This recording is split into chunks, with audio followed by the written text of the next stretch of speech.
Alors que Kiev met en garde contre une possible nouvelle offensive russe via le Bélarus, le président Alexandre Loukachenko a proposé de rencontrer son homologue ukrainien Volodymyr Zelensky n'importe où. Selon les médias contrôlés par l'État, Loukachenko a déclaré vendredi qu'il était prêt à le rencontrer en Ukraine ou au Bélarus pour discuter des problèmes liés aux relations entre les deux pays. Ces déclarations interviennent après les propos de Volodymyr Zelensky qui a affirmé que Kiev était prête à prendre des mesures préventives face aux menaces venant du nord de l'Ukraine, alors qu'un exercice nucléaire entre Moscou et Minsk s'est tenu cette semaine. De son côté, Alexandre Loukachenko assure ne pas vouloir entraîner son pays dans la guerre, sauf en cas d'attaque contre son territoire.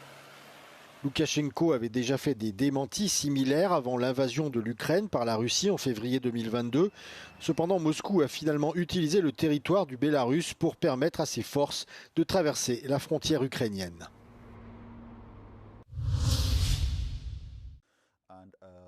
Le commissaire européen à l'économie Valdis Dombrovskis a affirmé sur notre émission matinale Europe Today que l'Union européenne ne reviendra pas sur sa décision de réduire sa dépendance au pétrole et au gaz russe.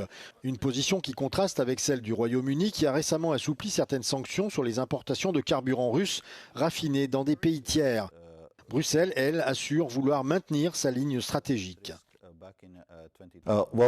We already saw back in 2022 that Russia tried to use its fossil fuel supplies as a tool for blackmail and manipulation, and we paid a quite dear economic price for having this dependency from Russia, so therefore there's no point of going back to this. Les législateurs européens ont fait pression pour interdire formellement tous les flux de gaz russe restants d'ici 2027 et mettre fin définitivement aux importations de pétrole plus tôt que prévu. Le commissaire Dombrovskis affirme que l'UE doit continuer à renforcer ses sanctions contre la Russie.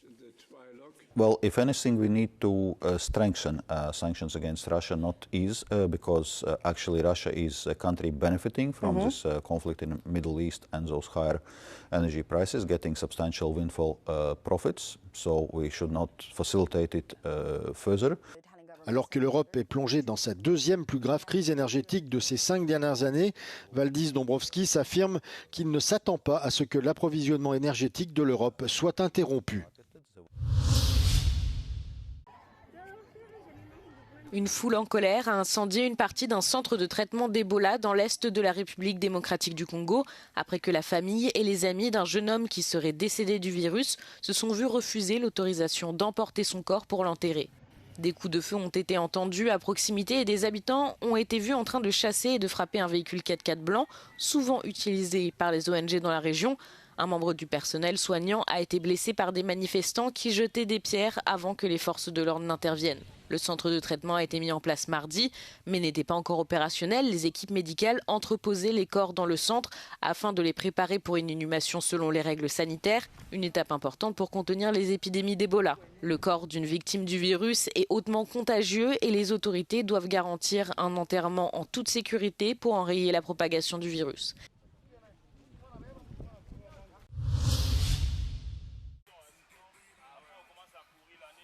Une grande partie de l'Europe connaîtra des températures élevées ce week-end alors que les experts avertissent que la chaleur intense au printemps est en train de devenir la nouvelle norme. À Paris, les températures devraient atteindre 33 degrés dimanche. Le sud-ouest de la France pourrait tutoyer les 36 à 38 degrés à certains endroits lundi prochain. Le sud de l'Espagne, quant à lui, verra les températures grimper jusqu'à 38 degrés au cours de l'épisode.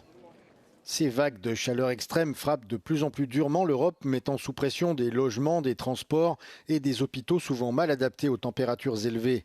Selon une étude de l'Imperial College de Londres portant sur 854 villes européennes, le changement climatique aurait contribué à près de 70% des décès liés à la chaleur enregistrés l'été dernier. Pour tenter de s'adapter, certaines villes comme Barcelone développent désormais des refuges climatiques, des espaces frais équipés d'eau et de climatisation pour protéger les habitants pendant les épisodes caniculaires.